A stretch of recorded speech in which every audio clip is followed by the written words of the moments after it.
Hi, I'm David Lee. Welcome to Outside the Book. We're here on location here at the South Central Kentucky Festival of Books. And our first guest with us today on Outside the Book is Jack McDevitt. Jack is a science fiction writer whose work is often built around efforts to contact alien peoples. He's won numerous awards for his writing, including a Nebula Award from the Science Fiction and Fantasy Writers of America. Stephen King calls him the logical heir to Isaac Asimov and Arthur Clarke. His new book is Starhawk. And I'd say if Stephen King thinks you're a logical successor to Isaac Asimov, that's as good as any award you've ever won. I'll take that and run with it, David. What got you into writing, and maybe particularly into writing science fiction related work? Well, you know, I was talking with a few people about that the other day, and I half suspect that if had it not been for science fiction, I never would have gotten started writing in the first place. But what got me started on science fiction was when I was about 4 or 5 years old. My father taking me to see the old Flash Gordon and Buck Rogers movie serials, 1940. And I can remember watching them come down in that great rocket ship they had, which by the way, went to Mars, had no washroom in it anywhere. I don't know how they did that. No airlock. And I don't think I noticed that stuff at the time, but I remember coming out of the theater one night. We were in downtown Philadelphia, and row homes, and I looked up over the rooftops and I could see the moon. It was 1940.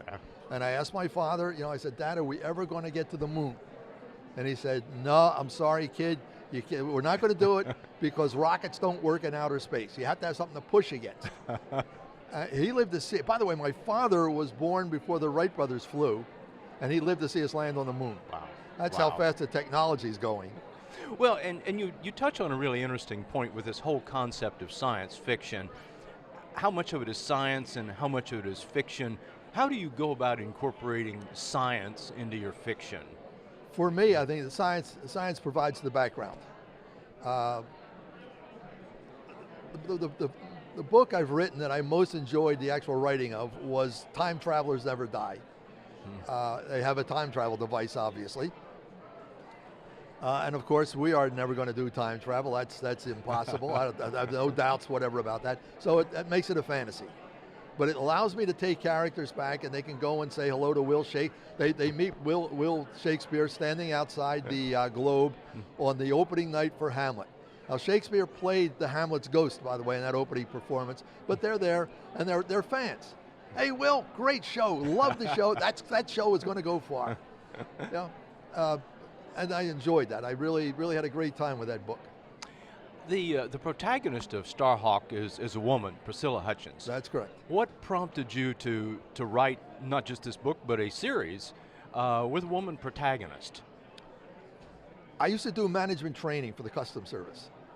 And one of the things they had us do was to run, we set up teams. And the teams were given problems to solve. Basically, they were the role play things. We put it, if they were teams of 5, we'd put them in a plane, theoretically, and fly them out to Arizona and crash the plane. Their problem was to survive. Now what we discovered was that there was no difference if the 5 people were agents or were customs inspectors or were administrators of some sort. They all lived and died at pretty much the same rate. The only place we saw a difference was in gender. Now there were all male groups, obviously all male, all female, and sometimes mixed groups. Let me ask you, David, which group do you think died most, who do you think survived most often? I'm going to guess that the women survived most often. That's correct. Who do you think died most often? I think the men died most often. No, believe it or not, it was the mixed group. And the reason it was, and I used to watch, I watched it going on for years. The guys, you put women in the group, and the guys all become extra brave and start doing gutsy stuff that's dumb. And that was, and they get them. And the women would get in the roles also, and they would be they'd lie back a bit and go along with the guys, so they all get killed. So I thought, okay, I'm going to go with a woman who doesn't lie back very easily and tells people what she really thinks. Well, when you also have a series with a male protagonist, so when you start to write one series or the other, how do you throw a switch in your head, or do you think about it consciously, the difference between the two?